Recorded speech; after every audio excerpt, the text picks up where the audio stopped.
Indian politics history के सबसे शिक्षित प्रधानमंत्री। My fellow citizens, I address you today for the last time as Prime Minister of India. जिन्होंने अपने सादगी और साफ छवि के कारण अपने विरोधियों से भी रिस्पेक्ट कमाई।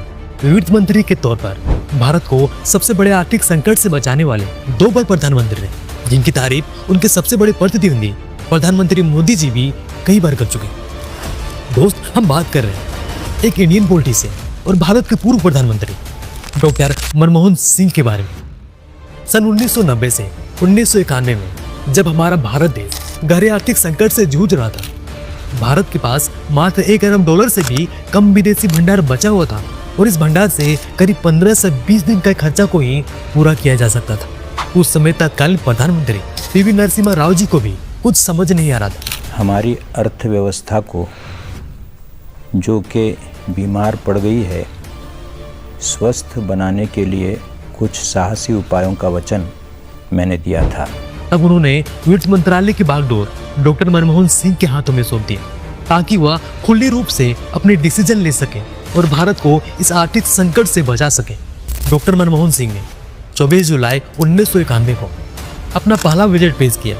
Of war, want and exploitation, and India worthy of the dreams of the founding fathers of our republic. और नई आर्थिक रणनीति को अपनाने के बाद भारत की अर्थव्यवस्था में क्रांतिकारी बदलाव लेकर आए और भारत को आर्थिक रूप से मजबूत किया।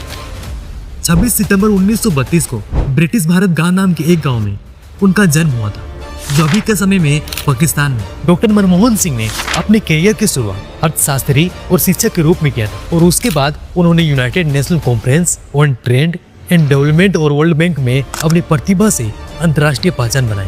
भारत सरकार के अधीन 1972 से 1976 तक वे मुख्य आर्थिक सलाहकार रहे। सन 1982 से 1985 तक आरबीआई के गवर्नर रहे और सन 1985 से 1987 तक योजना आयोग के उपाध्यक्ष रहे। सन 1999 में उन्होंने कांग्रेस पार्टी के कहने पर दक्षिणी दिल्ली से लोकसभा चुनाव लड़ने का फैसला किया। हालांकि उन्हें भाजपा प्रत्याशी के सामने हार का सामना करना पड़ा। उसके बाद 2004 में कांग्रेस अध्यक्ष सोनिया गांधी ने डॉक्टर मनमोहन सिंह को पीएम उम्मीदवार चुना और इस तरह से वे बिना कोई चुनाव लड़े 13वें प्रधानमंत्री बने और 2004 से 2014 तक लगातार 2 कार्यकाल पूरा किया। मगर 2014 में मिली हार के बाद उन्होंने राजनीतिक से संन्यास ले लिया। दोस्त, डॉक्टर मनमोहन सिंह बहुत ही शांत स्वभाव के इंसान थे और उन्हें भारत का दूसरा सर्वोच्च नागरिक सम्मान पद्म भूषण से भी सम्मानित किया गया था। 26 दिसंबर 2024 बढ़ती उम्र और संबंधी बीमारियों के कारण वे अचानक से बेहोश हो गए। तब उन्हें दिल्ली में स्थित एम्स अस्पताल ले जाया गया, मगर डॉक्टर उन्हें बचाने से असफल रहे और 92 की उम्र में उनका निधन हो गया और इस प्रकार से उन्होंने इस दुनिया को हमेशा के लिए अलविदा कर दी।